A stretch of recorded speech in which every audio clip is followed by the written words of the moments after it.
Get your mat if you're going to do some stretch outs. Get your weights if you're going to do some weight exercises. Get your chair if you're doing chair exercises. Stand up if you're walking in place. Line up if you're walking wall to wall. Get your weights. Did I say that already?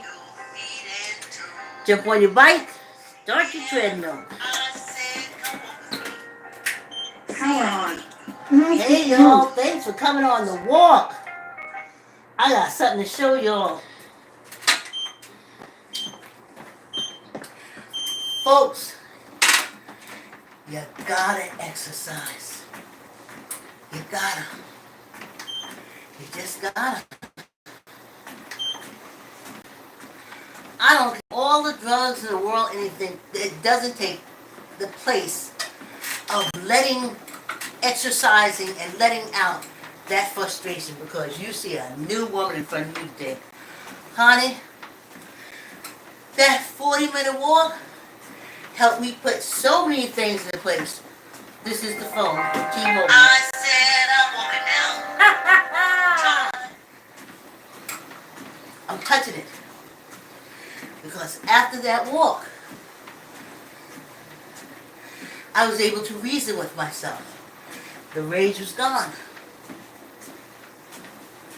And I said, girl, you got a problem. You named it. You know what it is. It's elder rage. And it's fitting to get you into a whole lot of stuff. If you don't address that right now. It could have been the ancestors too. And I was like, yeah. And then it took me back to the last time that I was so enraged that I did something like this. I was 27 years old. And my sisters and them, oh, you can't get a man. Why don't you get a man? And then a man. So, they used to hang out at this bar. So, one Thanksgiving, before Thanksgiving, I went there and hung out with them. And they introduced me to this guy named Ron. He was very handsome, very put together, and I ain't no drinker, but I had a drink with him. And then when my sisters would call me, you got a man, you got a man, come to the bar, you got a man. And I would go there, and I would see Ron. So it was, oh, you Ron, be nice together. Oh, you did by yourself, nice together. I didn't have any problem being by myself. So, finally I started talking to Ron, and he asked me out on a date, and I gave him the, you touch my daughter, I'll lie for you, and he was the same thing. Well, I know how you feel, I got a little sister, and everybody put their hands on my little sister, so you see, we had that part taken care of. So, we go for a date. I think we went to the Silver Slipper, Manhattan, to the disco. And he came back to my house. It was late, we was tired. At my house, my room. And my place. And he fell asleep. And then we hung out the next day, it was the weekend. And then he went back to his grandmother's house, red flag. And we got ready for work for the following week. So we're talking, and we decided to meet up like on a Wednesday. We're going to meet up on a Wednesday. We're going to go out, have a drink, hang out, and of course he wound up back at my place. So now he has to go to work Thursday. So he produces a toothbrush. And then, blink blink, he was moved in. Not a problem, he was working, I was working. Blink, blink, he was unemployed.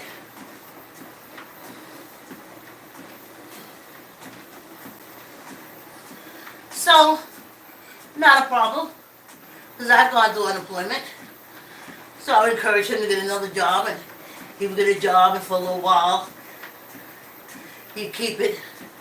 And then he was out again.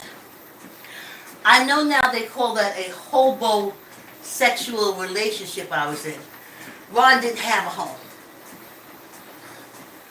So, finally I said, I don't think this is going to work. I'm not into taking care of men. I got a daughter, that's it. So,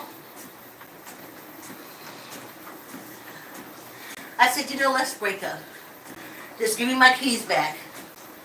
And he left my keys. Now you say not a problem. That was a rooming house.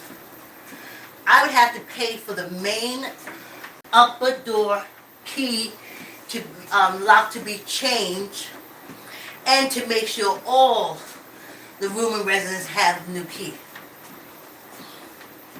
I was just barely surviving. I didn't have that. So I would try to track Ron down. If I called his grandmother's house, of course he's not there anymore. I go to the bar where I met him, of course he's not there anymore. But what he's doing is, because I worked at the telephone company, I work split shifts, like you work 8 to 12, then you go home for 4 hours, and you come back to work from 4 to 7. Stuff like that. So, I knew I had split shifts. So, when I would come home from my split shift, I usually kept it was a rooming house. I usually kept a burger, hot dog, or something that I could throw on real fast for me. But Ron would come while I was at work, or after I left to go back to my job for my split shift.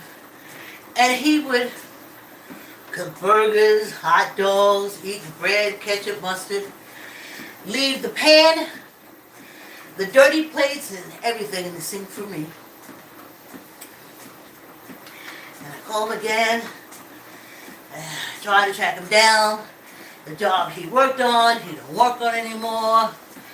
Grandma probably had so many women calling her, she was sick of it. He was never there. But he would still come to the house and eat every day, because he knew my shift. So, one day I come in on a split shift, and,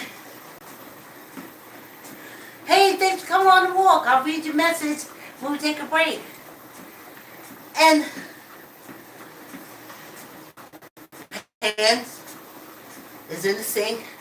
I even tried to get a little french fry stuff to put in there for me to make up. He done had french fries, hamburger, hot dogs, and he was gone.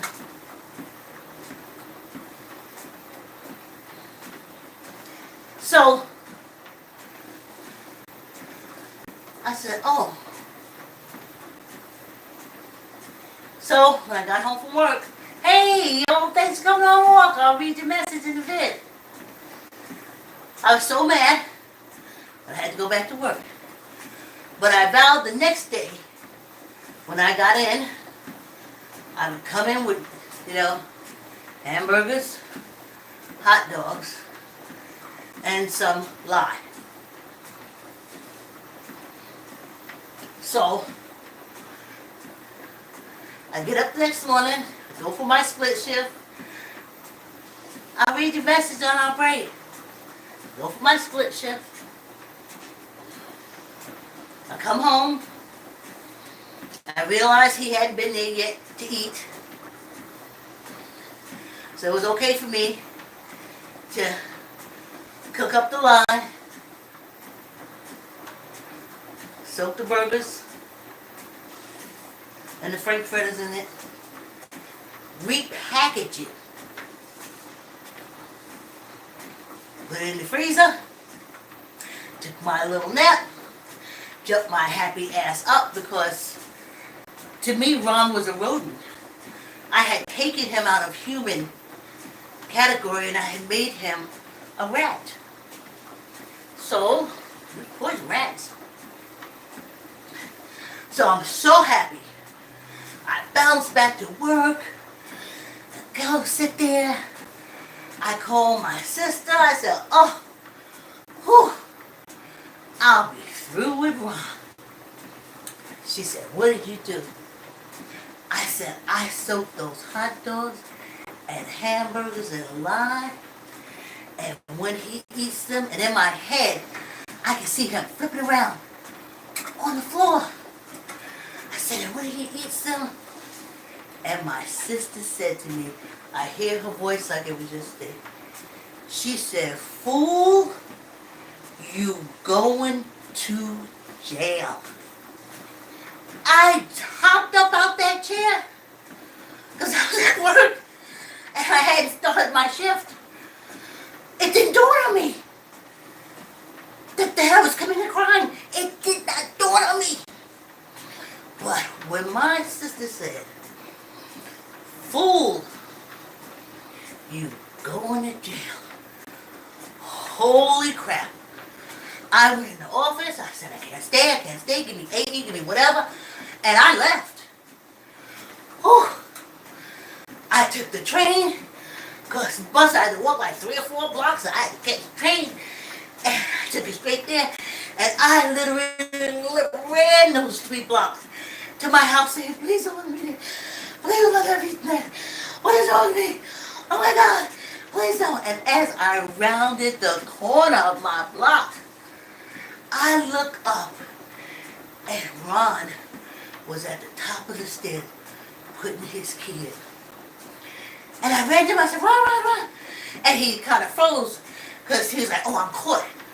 I said, no, and he looked at me, I said, no, I just got to tell you, I got to tell you. And I run to him and I said, you got to give me my key. You got to give me my key. I said, because I got poisoned hamburgers and hot dogs down there for you. We can't do this. You got to give me my key. He handed me my key, turned around, and walked his ass downstairs. I never saw that man again.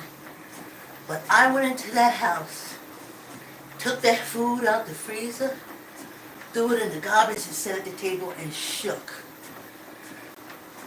I had literally just tried to unlife someone. I'm peace and hair grease. I shook. I said, oh, you can't let this happen again. You can't let this happen again. You can't. I said, oh my gosh. I can't let it happen again. I can't do it. And I came to the conclusion that when I dated a man, I always told them the Ron story. And I always tell them that I didn't know that I had that in me. But apparently, when you mess with me like that, you bring it out of me. So, if you just here to play games with me, I gotta tell you, I'm not the one. And I just realized that.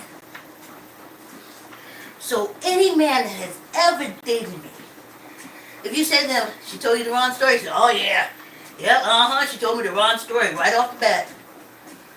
I was never going to put myself in a situation like that again. I never moved a man in my house again. Never. We've gotten places together, or I've moved in with him. And he understands, because I told him the Ron story. So, that never happened again. Never. No man has ever brought me to the brink. And I'm 66. That happened when I was 27. So, Now, that whole thing with T-Mobile and that elder rage, it scared me. See, I ain't stand in my big girl panties. It scared me.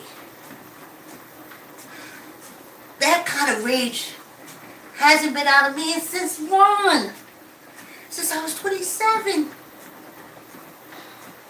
And I vowed to never, ever, ever, ever, ever let another human being make me want to wrong them. Whew. So, after the walk yesterday, I realized that I can't go into stores anymore. Other than supermarkets, I never had a problem with them. CVS, Walgreens, Walmart, never had a problem with them. So that's the only stores that I can visit.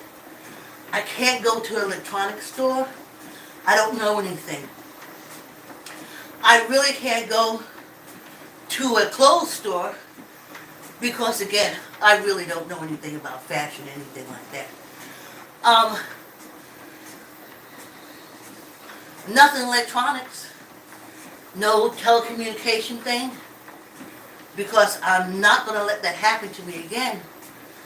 I'm not going to be pushed, and I can't. I'm taking my full responsibility. I didn't know it was there. I found out that there's elder rage, and it scared me. But I'm squashing that right away. I'm not putting myself in a position to be elder raged again.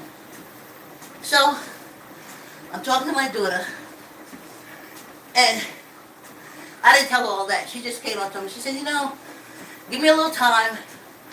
We'll see if I can get up enough money we can pay out to get out of the T-Mobile contract.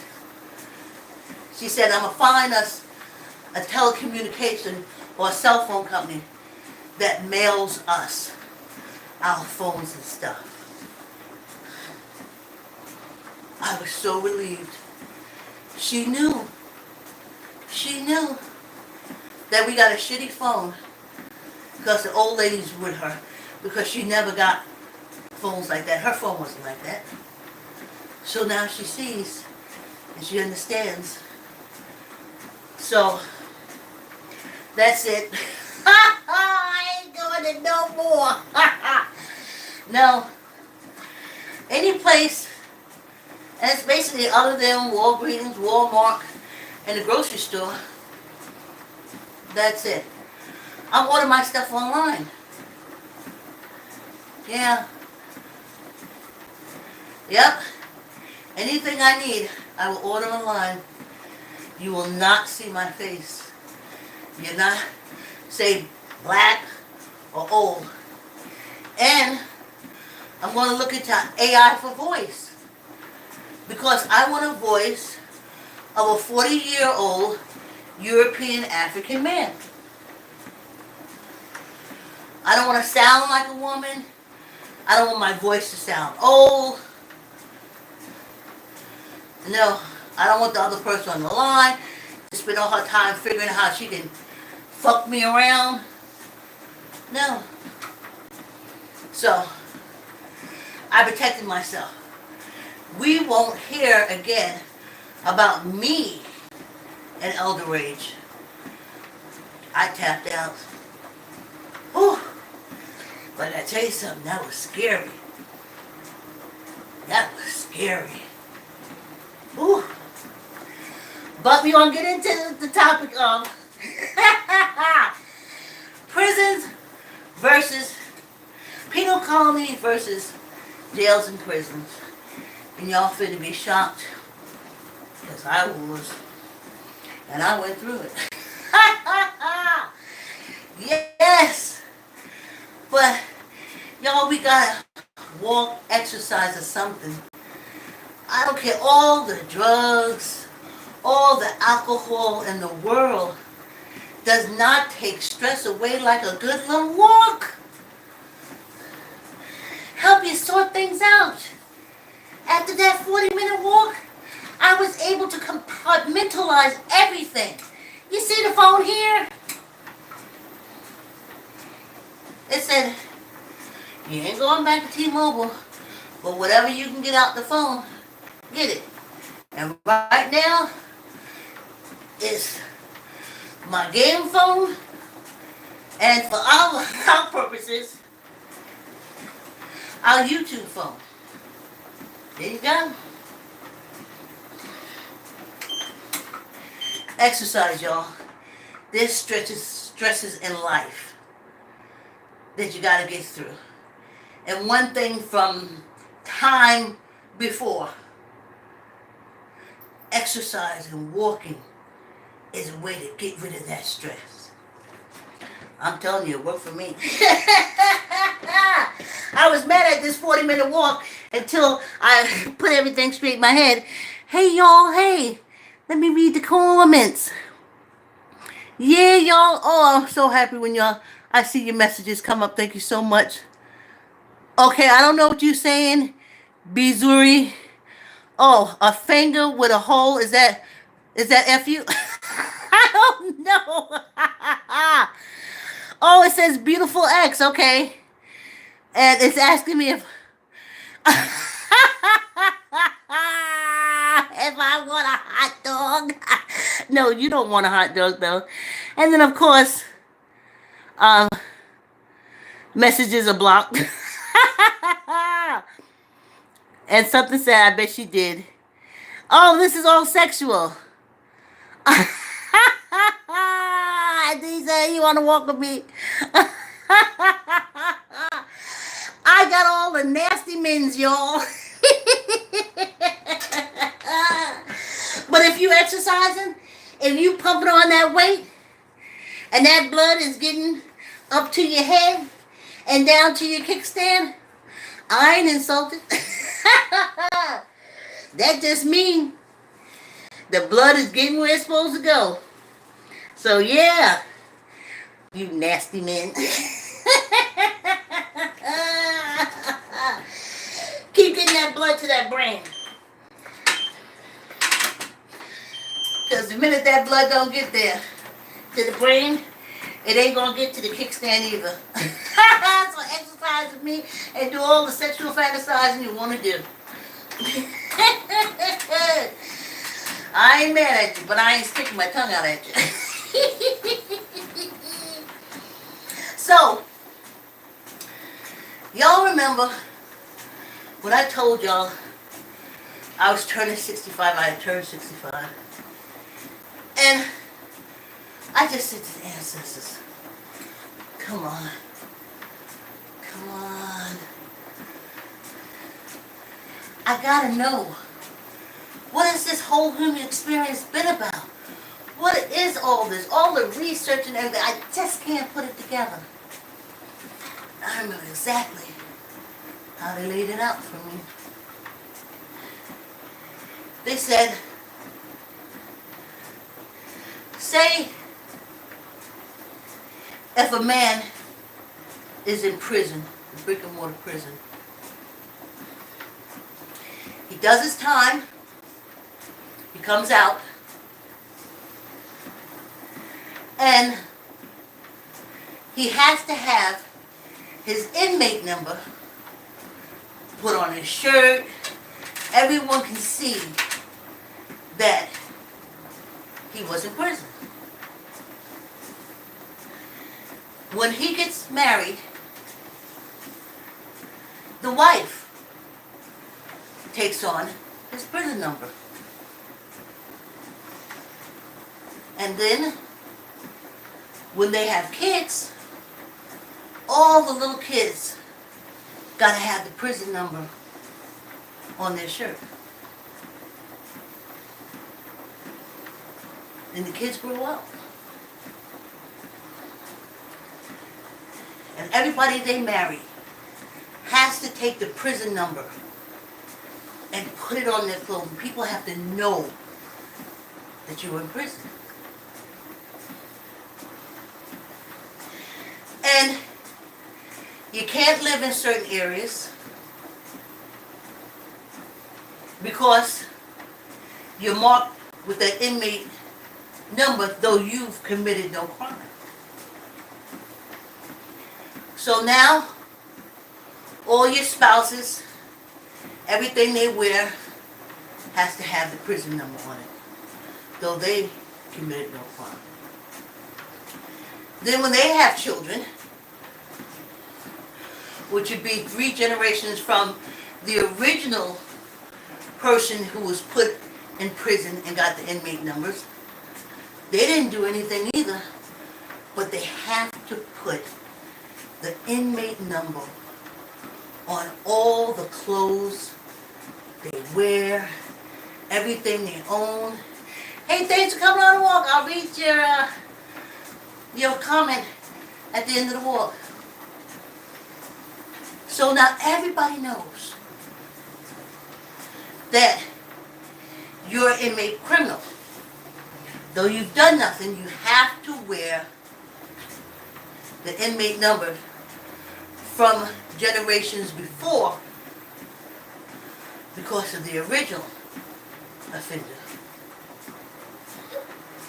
Then you can't live in certain neighborhoods. They don't want you to move into their neighborhood because you're an inmate criminal. You can't say, oh, I didn't commit any crime. You're wearing the inmate number, and everyone knows. Then you try to go to a Woolworth, and you try to eat, but they don't want you there because you have the numbers of the inmate criminal, though you committed no crime. It was 4 generations ago. Don't matter. Then you try to get in college. Can't get in college because they don't want you and your inmate number walking around the college grounds. You can't get a job or keep a job because you have to have those inmate numbers on everything. Though you committed no crime, it was done generations ago. Then they zone you. They say you could only live here, you could only live here. You get the dirty water, you get the this. And it's because you have to wear the inmate numbers, though you have committed no crime. That's how they explain to me. That's how this is a penal colony. Because so many generations ago, Africans were brought here from Europe as prisoners of war. And every generation after them is labeled a blood and born inmate criminal.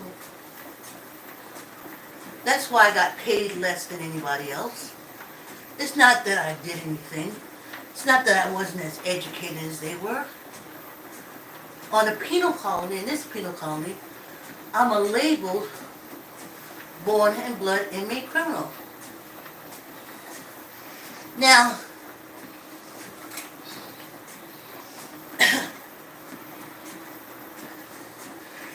I see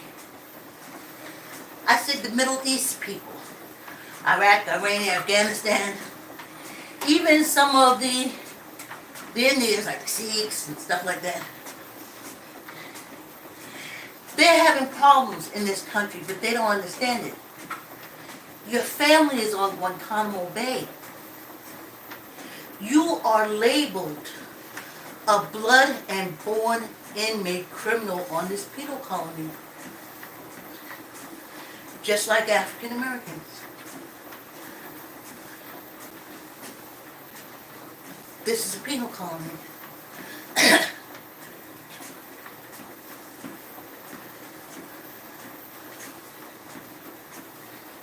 If you get through the children that you have that are really born on this penal colony, and you came from whatever foreign country and you came here and you think it's great and you ain't catching it, the children that you have here is catching it. They catching it because they're labeled a blood and born inmate prisoner because this is a penal colony. These people that you call politicians, legislators, they're just wardens. They're just wardens. They just supposed to keep the cash flow going. So it gets to the powers that be. And I just saw a glimpse while I was on the YouTube streets. But I heard this senator say, this is all I caught. Well, only kings can be exempt from doing crimes while they're in rule. They're ruling. Not a warden. But how he said king. Why is he saying king? I told y'all this is a penal colony. They answer to the king of Britannia. They kicked everybody else out. Spain had a penal colony here. Go Florida. France had a penal colony here. It's called Louisiana. And on and on and on and on. So, I tell you, now the difference between the penal colony and the prison is brick and mortar.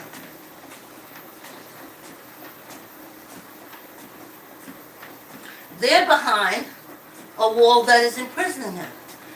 We don't have that wall. Well, they put one up in Texas to cut us off from South America. Now all they got to do, and when the draft comes, you're going to see how fast they throw that wall up between y'all and Canada. Y'all going to be like the Mexicans trying to get into Canada. So, other than that, there's, okay, wait. Old people in jails and prisons get treated better than old people on penal colonies. They're contained, they're limited in their contact and what can be done to them as an old person. But as an old person on this penal colony, you're like a lamb to slaughter. And especially if you're carrying inmate numbers from so many generations ago that the only thing that's remembered is the pain.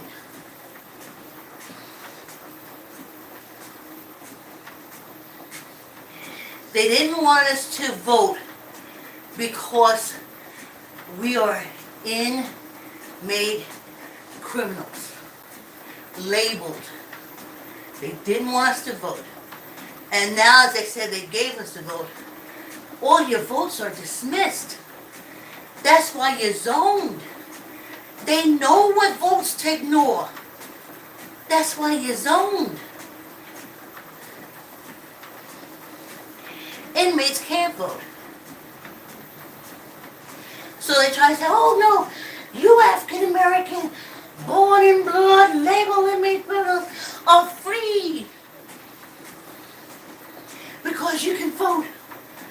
Whereas the folks in the brick and mortar prison can't vote. On this penal colony, your votes don't mean shit. That's why you're zoned. They know to take your votes and trash them. Don't talk about that. Oh, they're going around and voting and all this stuff with the machine. No, got nothing to do with the machine. They know to avoid annoy your votes. They zoned you. Doesn't matter if you committed a crime or not. All those many, many years ago, when they brought those African prisoner of war and put them on penal colonies all around the globe. Look at it. Look up at Barbados. You can tell penal colonies. The blacks are at the bottom. The poorest neighborhoods. It's a penal colony. They'll never get back to the strength they was when their ass got shipped out of Europe. Never.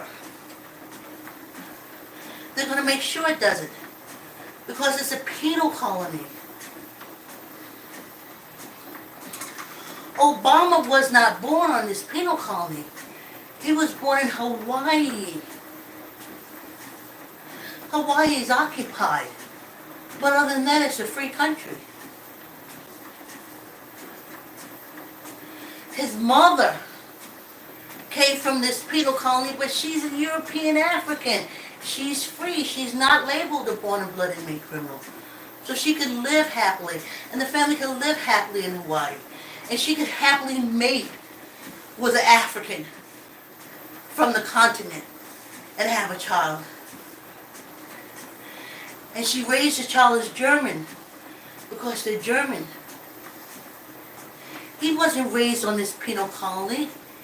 He don't know anything about this penal colony. But them girls finna find out.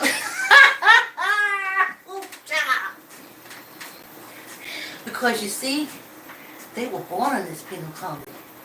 So they're labeled born in blood inmate criminals. This is a penal colony. Your daddy came from Hawaii. But your mama and y'all came from here. Born in blood inmate criminals.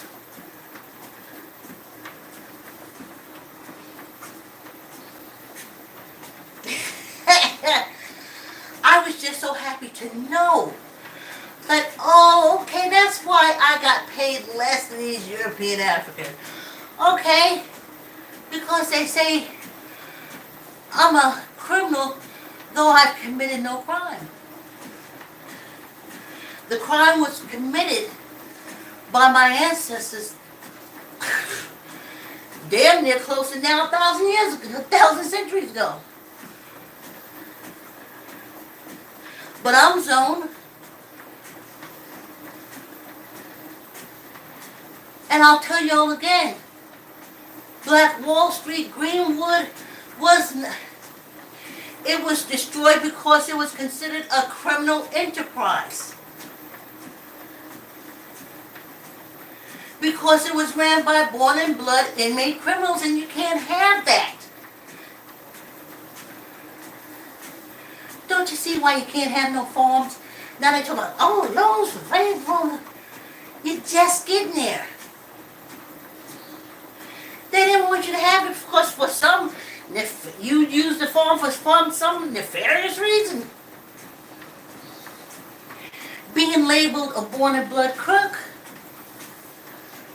So that's why we ain't got no farms. You know what, that business that you keep trying to get up on, if you don't start manifesting big time and see nothing but that, it's not allowed. On this penal colony, they know that you're doing something illegal. Oof, did y'all feel that? That was right here. Whoa, that was a dip. I must be over my hip. Whoa. Y'all see that? Wow.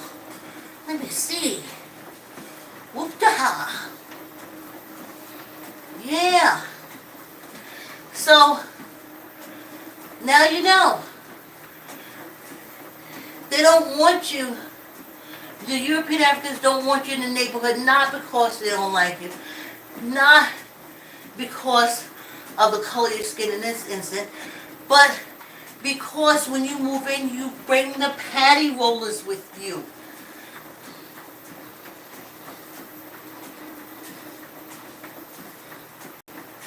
Yep. And them European Africans are doing so much shit, they can't afford to have the patty rollers focus on them. But when a born and blood inmate, African American, moves in their neighborhood, the police are going to come. It's a penal colony. So that's why they don't want you in the neighborhood.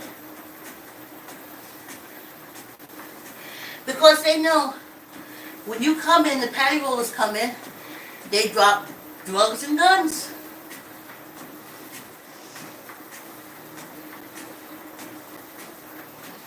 They still trying to get people to work in the prisons. So that's the difference. There's a lot more. We ain't really got enough time to break it down. But I'm telling you,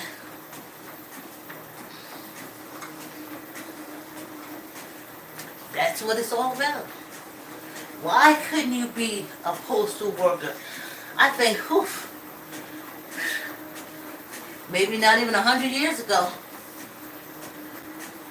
like 75, not 50, the first postman, African American.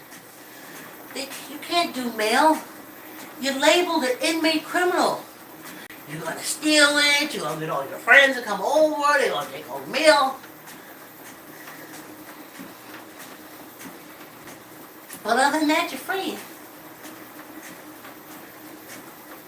I would never get a high position because if someone came into the door and I was sitting there, they would think that business is crooked. Why? Because I'm labeled an inmate criminal. And if I'm sitting there in your business with you, I gotta be doing something lawless.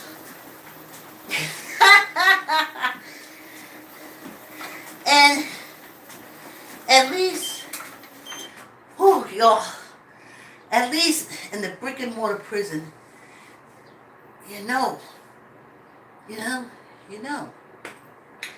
Oh, but on the penal colony, they fool you, even with this race. Oh, it's racist, man. This is a penal colony. It's like Guantanamo Bay, and the prisoners, they had a family there, they're raised there, they're inmates. They're inmates.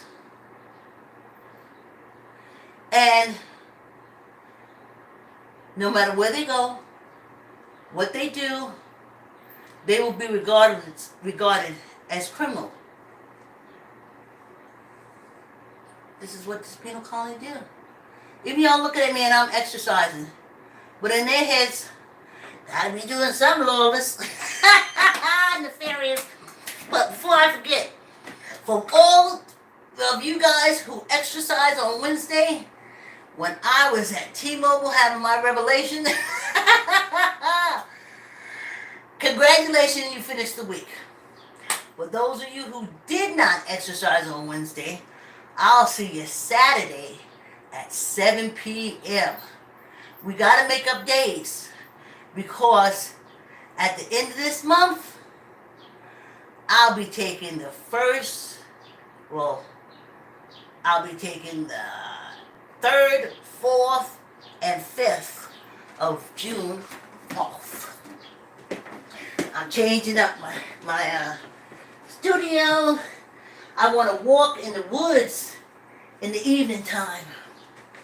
I'm going to change this to wood to a nice evening in the woods walk.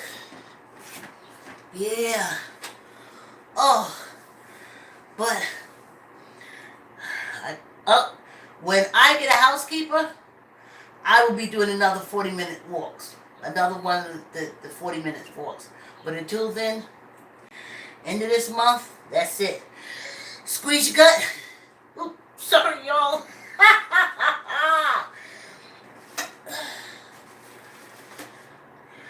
Oh, let's do this again.